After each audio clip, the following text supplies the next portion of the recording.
আল্লাহ রাব্বুল আলামিন বলেন তোমাদের উপরে ইবাদত করাকে আবশ্যক করে দেওয়া হয়েছে। আমি আল্লাহ ছাড়া কাহারও কোনো ইবাদত করবে না গো।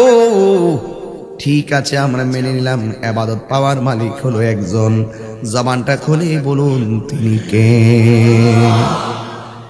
এরপরে আমার আল্লাহ বলেন ওয়াবিল ওয়ালিদাইনি ইহসান।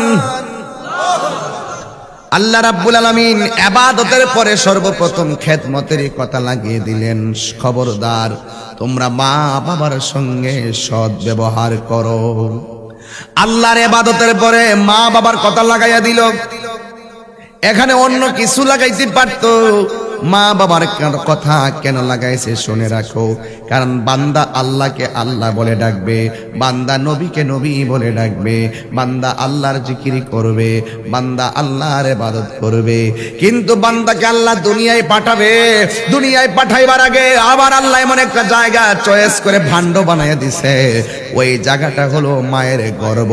এই জায়গাটার মধ্যে আল্লাহ প্রথম পানি দেয়, এরপরে পানিটার রক্ত বানায়, রক্তটারে গোশত বানায়, গোশতটার হাড্ডি বানায়, হাড্ডিটারে পরিপূর্ণ একটা অঙ্গ প্রত্যঙ্গ বানায়, এরপরে একটা মানুষ বানায়া দুনিয়াতে পাঠায়। আমার আল্লাহ ওয়া মা খালাকাতুল জিন্না ওয়াল ইনসা ইল্লা লিয়াবুদুন।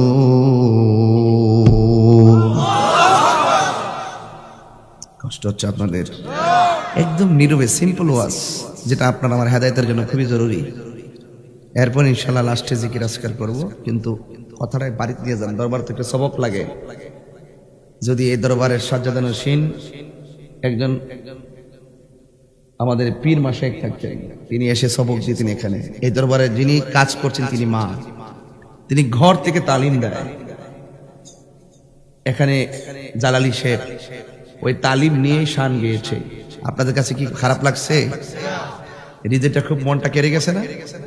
শানি ইমান, সুরি নূর, জোরে করেন সুবহানাল্লাহ।